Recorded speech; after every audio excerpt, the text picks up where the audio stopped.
pemirsa setia Tempo, jumpa lagi bersama saya Rini Kustiani dalam program Teras Negeri. Program Teras Negeri ini dapat Anda saksikan di kanal YouTube Tempo.co. Tamu kita hari ini adalah Wali Kota Bandung, Bapak Muhammad Farhan. Halo Bapak. Hai, apa kabar? Apa kabar, Mbak Rini, Pak Wali? sehat? Selamat datang di Teras Negeri Tempo ya Pak. Terima kasih. Nah, ini sebelum berbincang dengan Pak Wali, saya sampaikan sedikit. Mungkin pemirsa sudah banyak yang tahu ya siapa Pak Wali kita ini, Pak Wali Kota Bandung. Beliau adalah warga Bandung ya, asli Bandung ya. Iya, dari sekolah di Bandung dari SD Iya. sampai lulus kuliah. Nah, itu. Memulai awal karir sebagai penyiar radio juga di Bandung. Nah, semua bermula dari Bandung Ya. dan kembali untuk Bandung. Kembali gitu untuk ya. Bandung, betul. Lahir pada 25 Februari 1970 dan meraih gelar sarjana ekonomi dari Unpad Bandung juga Universitas tahun 95 ya. Ya. Kemudian melanjutkan studi ke Harvard Business School dan MIT Sloan School of Management Ya. dalam program fellowship ya waktu itu. Ya, hanya fellowship aja, jadi program non gelar dua-duanya. Oke, terjun ke dunia politik, berkarir di DPR, 5 sekarang tahun. menjadi wali Terpilih kota jadi wali kota. Bandung. Oke, langsung saja ya, saya mau tanya ini. Waktu kampanye kan jargonnya menyejahterakan. Pastilah semua gitu. Menyejahterakannya bagaimana kan? Kalau orang hitung dari BPS ada IPM, IPM itu kesehatan, pendidikan, lama hidup segala macam. Nah itu kesejahteraan yang seperti apa yang Pak Wali bayangkan untuk Yang warga lagi Kota Bandung? saya incer, Ya. mengecilkan Gini rasio. Gini rasio Kota Bandung itu 0,456. Itu gede loh. Yang artinya Jadi artinya partisipasi. ada ketimpangan kesejahteraan yang sangat besar. Ada sekelompok warga Bandung yang sangat sejahtera dan saya sangat bersyukur. Tetapi ada juga sekelompok besar warga Bandung yang jauh dari sejahtera. Contoh buktinya begini. Income per kapita kita itu mencapai 8.000 US dollars. Oke. Artinya kalau dirupiahkan sekitar 120 juta rupiah per tahun. Artinya pendapatan rata-rata 10 juta per tahun. Tetapi ketika bicara spending average per tahunnya itu hanya 18 juta rupiah. Artinya hanya 1,5 juta rupiah per bulan. Artinya per hari hanya 50.000 rupiah. Wow. Ada masalah di Iya, sini. iya, Gitu. Jadi itu bentuk pensejahteraan atau penyejahteraan yang ingin kita lakukan terhadap warga Bandung, yaitu pemerataan kesejahteraan. Caranya? Strategi pertama adalah subsidi habis-habisan ke bawah. Untuk apa? Untuk menopang daya beli. Baik itu berupa bantuan sembako, bansos, maupun kalau memang ada penyaluran BLT lewat PKH, lewat KIP dan lain-lain itu semua disalur-salurkan. Itu sebabnya saya senang banget bahwa di Kota Bandung ada beberapa anggota Komisi 10 yang sangat rajin membagikan KIP. Saya tidak akan mempermasalahkan latar belakang partainya. Yang penting masyarakatnya menerima semua banyak. Itu sangat membantu dalam peningkatan daya beli. Kemudian juga dalam hal pemberdayaan untuk perempuan dan anak-anak. Kenapa perempuan dan anak-anak menjadi penting? Karena perempuan yang berdaya secara ekonomi itu lebih didengerin sama anak-anaknya. Iya benar. Ini sih udah bukti empiris. Ketika anak-anak itu merengek minta sesuatu kepada ibunya dan ibunya hanya bisa menjawab tunggu bapakmu, maka tingkat kepatuhan anaknya itu tidak setinggi ketika si ibunya pun mampu mengendalikan hal tersebut. Jadi pemberdayaan ekonomi ibu dan anak menjadi sangat penting. Nah itu dengan demikian saya tuh percaya kepada teori yang mengatakan kalau kita lakukan leverage terhadap kesejahteraan masyarakat paling bawah, maka dengan sendirinya masyarakat keseluruhan akan terdongkrak, termasuk mereka yang ada di atasnya. Nah, kemudian pada saat bersamaan saya akan memberikan fasilitas sebanyak mungkin kepada para investor besar. Mau buka usaha dipermudah, pembebasan tanah dipermudah, kepastian hukum akan diupayakan, kepastian berusaha dan kemudahan berusaha akan diupayakan. Sehingga mereka-mereka yang sangat sejahtera ini mampu membuka usaha di Kota Bandung, membuka lapangan pekerjaan. Terciptalah trickle down effect gitu ya. Ketika ada trickle down effect dan tingkat kesejahteraan paling bawah meningkat, maka akan terjadilah atau terbentuklah kelas menengah yang sangat kuat. Nah, strategi inilah yang kita gunakan untuk meningkatkan kesejahteraan di Kota Bandung. Sehingga kita sekarang mengerti bahwa ternyata jumlah kelas menengah itu adalah indikator. Apakah Betul. kota kita ini sedang sejahtera atau sedang tidak sejahtera. Karena kelas menengah itu penopang ekonomi sebenarnya kan. Dan indikator aja bahwa ketika kelas atas dan kelas bawahnya sejahtera, kelas menengahnya yang paling bahagia. Tapi begitu terjadi kontraksi ekonomi, kelas menengah kontraksi, kelas bawah menengah, kelas bawah kontraksi, kelas menengah yang paling sengsara. Nah, bahkan bisa terkerek jadi. Betul sekali. Nah, tadi kan bicara tentang investasi. Mau masuk ke Kota Bandung, investor dapat privilege. Apa tuh yang dikasih? Yang pertama adalah kita akan upayakan kemudahan-kemudahan izin, termasuk kita akan bisa memberikan tips kepada para investor. Ada masalah kesulitan apa sih yang akan Anda hadapi nanti? Oh gitu, sudah dikasih tahu ya? Harus dihadapi, karena gini, yang penting jujur ya investornya. Lu punya masalah apa sih nih sama saya? Oh, lo pengennya begini. Oh, oke. Berarti nanti kamu akan punya masalah di sini dan di sini. Yuk kita hadapin sama-sama. Oh, berarti sudah ada guiding dari awal ya kepada investor. Kan? Betul. Kalau yang sudah kan ada MPP lah, ada mall pelayanan publik, terus pelayanan terpadu satu pintu, terus segala macam OSS itu juga sudah. Itu kan bagian dari compliance. Compliance itu tetap harus tinggi karena sudah diset oleh provinsi dan juga oleh pemerintah pusat. Kita ikutin aja semua aturan yang ada. Tujuannya apa? Good governance. Nah, kalau good governance-nya sudah selesai, maka tinggal kita lihat di mana peluang-peluang yang bisa kita dapatkan dari optimasi penegakan hukum tersebut. Ditambah berarti tadi ya pendampingan untuk investor itu. Betul.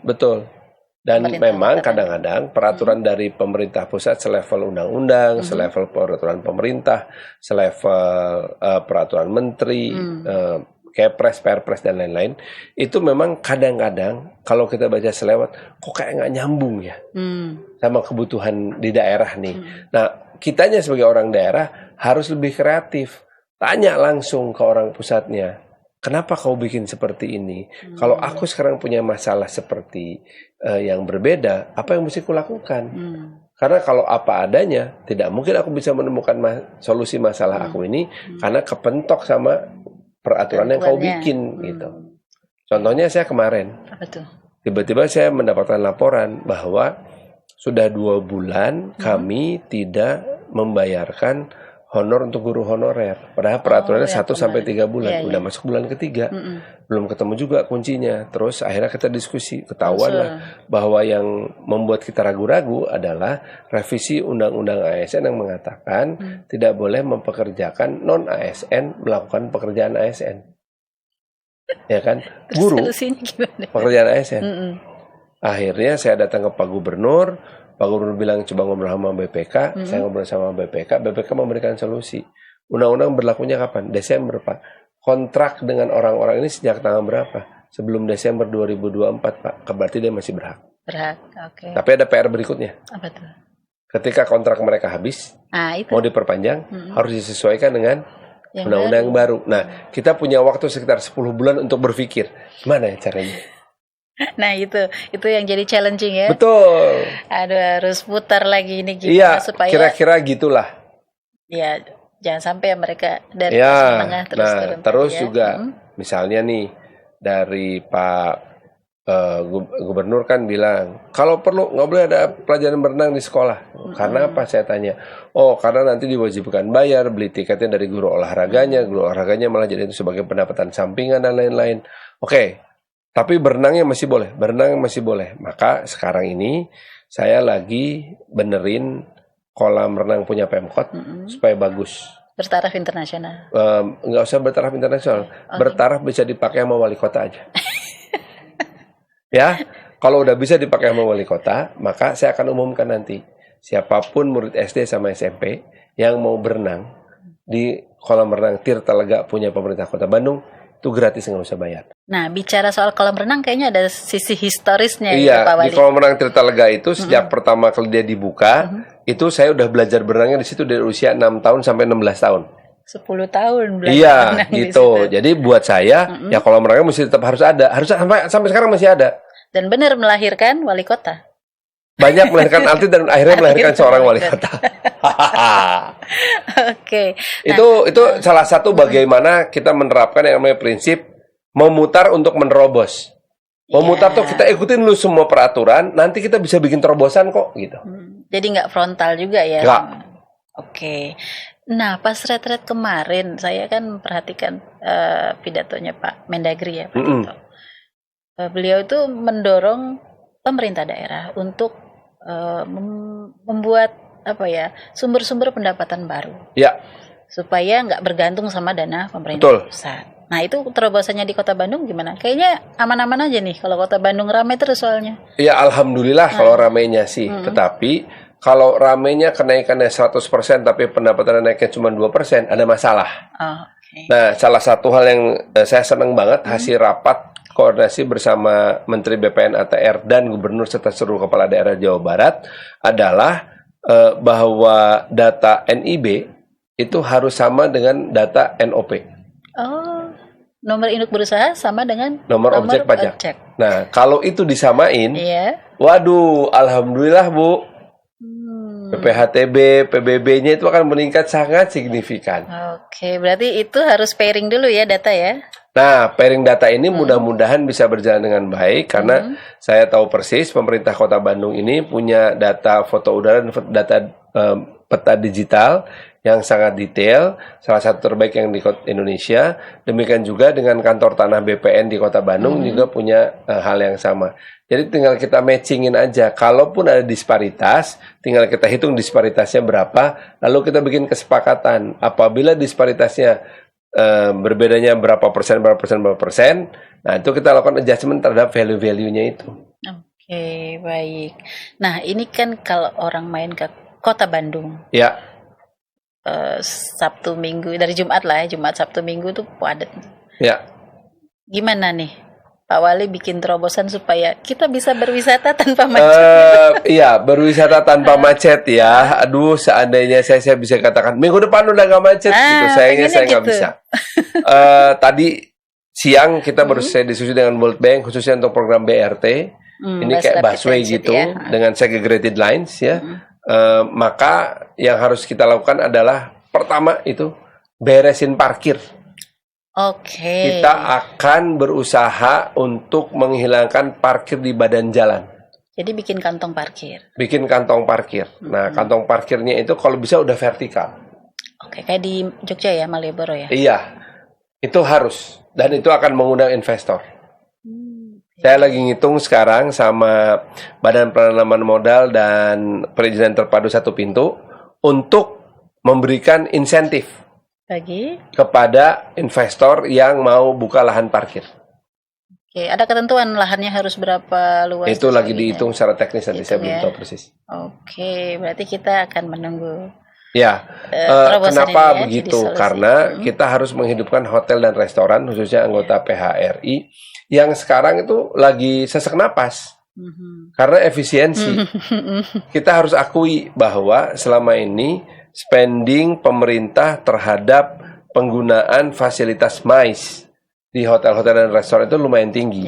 Ketika sekarang dipotong cuma tinggal 20% ya, maka itu juga memberikan dampak yang luar biasa. Itu sebabnya kita akan sangat memanjakan para wisatawan supaya betah datang ke Bandung. Spending gak cuma pakai bus bolak-balik tapi minimal nginep semalam lah.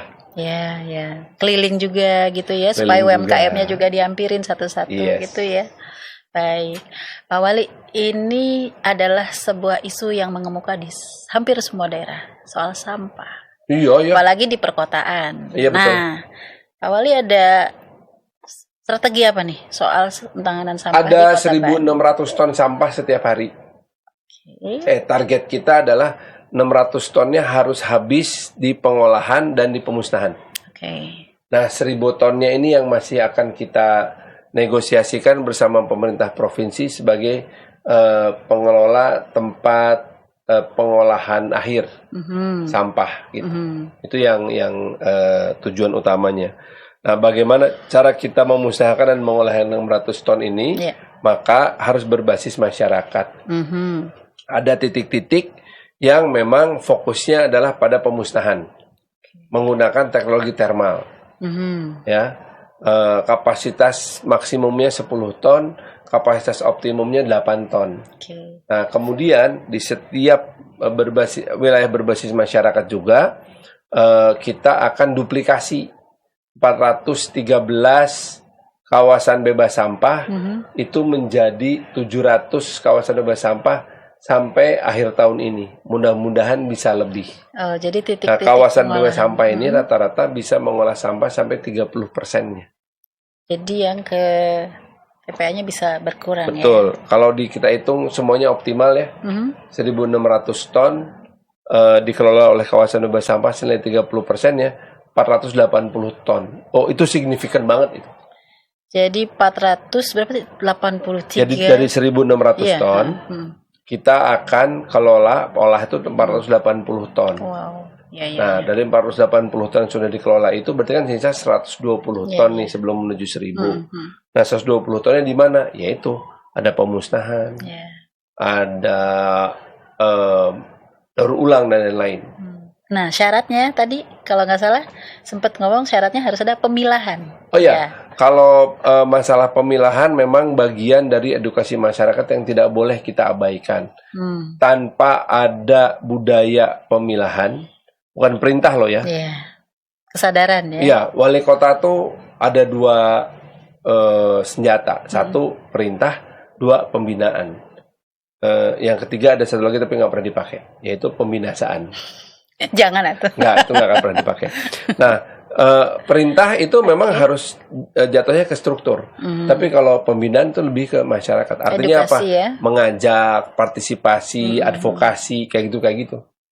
Mana orang Bandung kan bager sangat itu ya. Oh ya, orang Bandung itu kan memegang 5 prinsip ya. Apa itu, Pak? Cager, baik artinya, baik-baik aja. Bager, baik. Cager itu artinya sehat-sehat aja. Bager itu artinya orang yang baik, ya. Kemudian juga pinter, singer, bager, pinter, singer, cager. Jadi itu naonnya? Bener. 5. Karakter orang Bandung. 5 karakter orang Bandung. Cager, bener. Bager. Singer, pinter. Nih 5. Pemirsa yang orang Bandung nih, wali kotanya sudah bilang begitu ya. Iya. Berarti karakter ini yang kemudian kita harus kembangkan. Nggak ada di dalamnya yang penurut gitu, nggak ada. Tapi pinter, bener. Bager, cager, singer. Mantap. Gitu. Berarti segala sesuatunya itu sudah harmoni gitu ya dengan masyarakat ya. Supaya bisa harmoni, maka fokus kita adalah kepada pembangunan karakter, pendidikan karakter. Ini filosofis ya. Sehingga nanti setiap kebijakan itu tujuannya adalah untuk mempengaruhi perilaku. Oke. Itu, Bu. Jadi influence-nya juga berangkat dari kesadaran sama-sama memiliki kota Bandung. Oke. Pemirsa, ini menarik sekali perbincangan dengan Pak Wali. Terima kasih, Marini. Tak terasa kita sudah di ujung-ujung acara. Nah, sebelum kita tutup, mangga ya. Saya orang Jawa soalnya. Monggo juga nggak apa-apa, saya ngerti kok. Mangga Pak Wali untuk menyampaikan pesan dan harapan untuk warga Kota Bandung. Kota Bandung ini tidak hanya wajah yang harus kita jaga untuk kamonesan warga Bandung ya. Wajah Bandung tetap harus dijaga untuk kamonesan Jawa Barat dan juga untuk kamonesan Indonesia. Karena bagaimanapun juga Bandung itu adalah ibu kota Asia Afrika. Tuh. Sudah ke level dunia ya. Iya dong. Baik, terima kasih Pak Wali sudah hadir dalam program siaran bersama Pak Wali. Bukan ya? Dalam program Teras Negeri. Jangan bocorin program loh, siaran bareng Pak Wali nanti ada programnya. Bukan di sini ya. Bukan di sini. Oke, nanti tunggu yang itu. Siap. Cara Pak Wali berinteraksi dengan masyarakat. Siap. Ya. Pemirsa lihat nanti deh. Program Teras Negeri akan kembali dengan sejumlah kepala daerah yang memberi inspirasi untuk kemajuan negeri. Akhir kata, saya Rini Kustiani bersama kru yang bertugas pamit undur diri. Salam sehat, sampai jumpa. Bye, assalamualaikum. Bye, waalaikumsalam.